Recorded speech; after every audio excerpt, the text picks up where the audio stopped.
Hello and welcome back from me, Britball guy, giving you what you want but didn't ask for. Scores on the doors and the tables after week 4 games. First of all, some updates on the Farnham Knights. It was confirmed in a statement to the BAFANL website that they have withdrawn due to concerns over player safety. This, I can only assume, is due to lack of experienced players, and the league has confirmed that they will be starting in Division 2 next season. 2 games to tell you about postponed. The first due to player transfers not completing. That was the Staffordshire Sirs versus the Sheffield Predators. Also, the Bristol Apache versus the Oxford Saints game has been called off due to a waterlogged pitch. One last thing, DC Present's game against the Romans has been declared a 0-0 draw since they are unable to rearrange the game. This isn't confirmed in the results on the BAFANL website.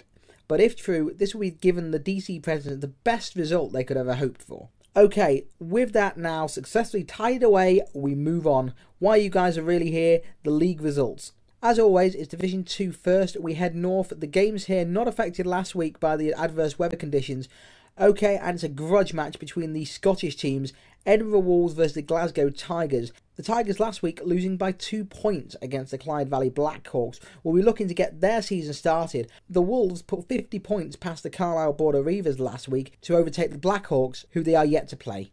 I'm afraid no match report on this one. The final scores was 43-34 to the Wolves, who are putting pressure on the Blackhawks. The Tigers are looking for their first win of the season after coming close against the Blackhawks last week. Okay, so with no other games in division, we move on to Division 2 East. Maidstone Pumas versus the Colchester Gladiators. Both teams yet to pick up a win this season. The Gladiators came close last week against the Watford Cheetahs, losing 10-6.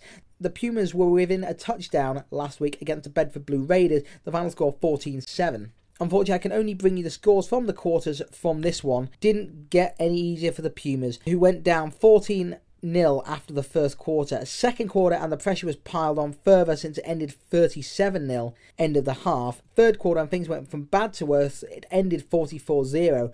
Final score was 54-7 Gladiators. So to the second game, the Milton Keynes Pathfinders versus the Peterborough Saxons.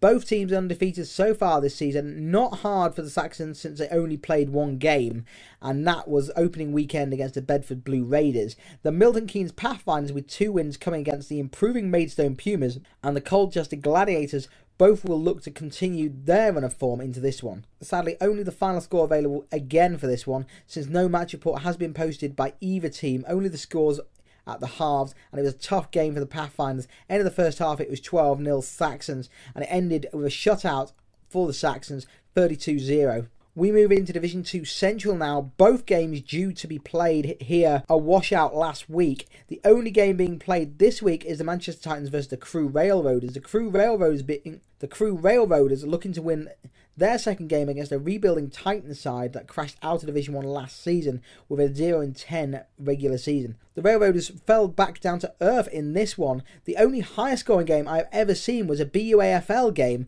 where the Birmingham Lions put 101 points past the team. This one, not much better. The match report doesn't give me accurate information regarding the scores during the quarters, so I can only give you the scores at the end of the first half, and it was 41-6 Titans. The second half, and the Titans continued to score. It ended up being 82-13. The Railroaders were without several key players, including former Surge lineman Rob Pickering. Okay, so the Surge Predators game called off, we move to the West. Division 2 West. 1 game here, Cornish Sharks versus the Colchester Centurions. The Sharks losing against the Bobcats in week 2 by 4 points, take on the Centurions who drew with the Bobcats in the rain last week, 6-6. Frustratingly, nothing but the scores in this one. The Cornish Sharks beating the Colchester Gladiators 36-6. This game, Cornish Sharks getting their first win of the season. The Centurions must be getting flashbacks of last season. Okay, with the Apaches pitch still waterlogged, we move into Division 1 North. 3 games to talk about here, starting with the Nottingham Caesars versus the Merseyside Nighthawks. This is the same fixture played 2 weeks ago. The Caesars won the encounter 34-21.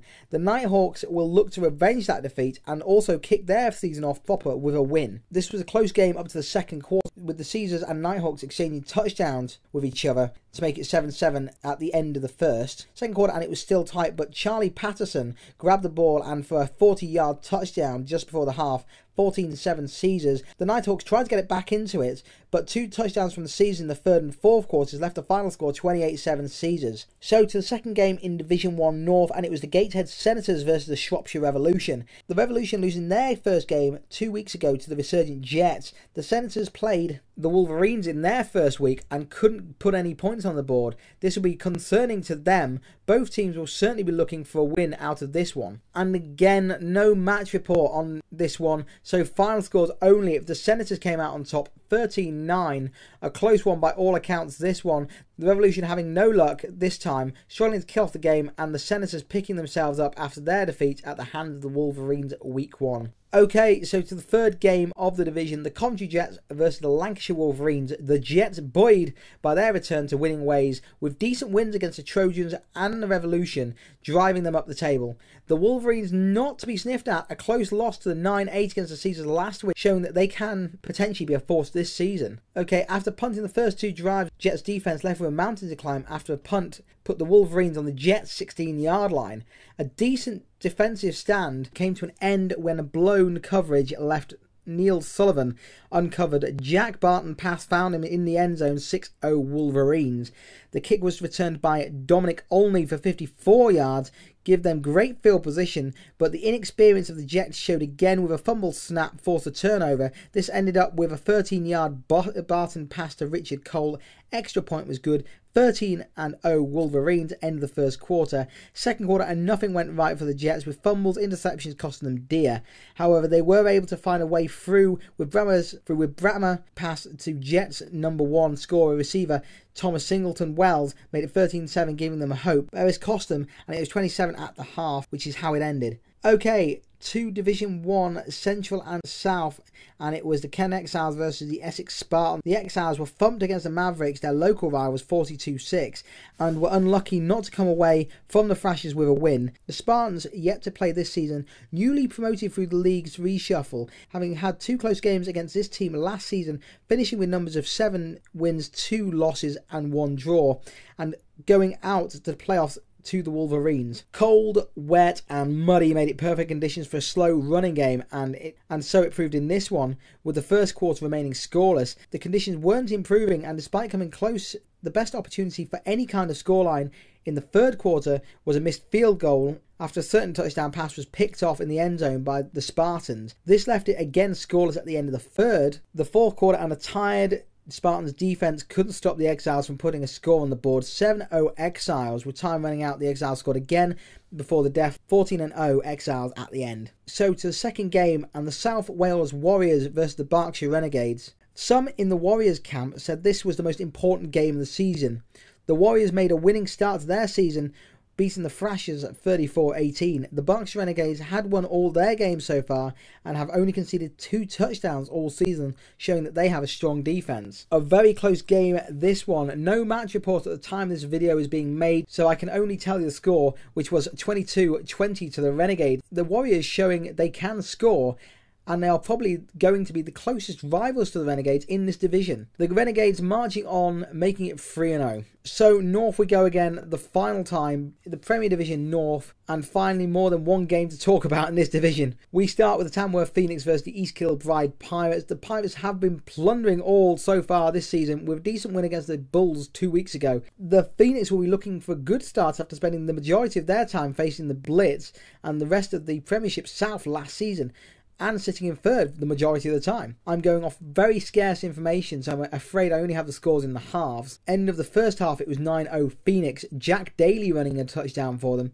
Another Daly, Tom Daly this time, scored another touchdown, making it 16-0 during the second half. Ben Burslam finished the scoring, and the Phoenix started their season with a 23-0 win over the Pirates. So now we go to the Birmingham Bulls versus Yorkshire Rams. These teams again played each other in Division 1 and so know each other well. The Bulls suffering a heavy defeat to the East Kilbride Pirates last week, 47-0. The Yorkshire Rams tied their first game with the Falcons. Horrendous weather conditions not helping anyone in that game. So to the game, and this one was a tight game. It remained scoreless till the second quarter when both teams decided they needed to score, failed to convert. Third and fourth quarters elapsed without the scores changing. It ended 6-6, tied game. So to the Premiership South, one game here, and it was this one a bit of controversy along with it.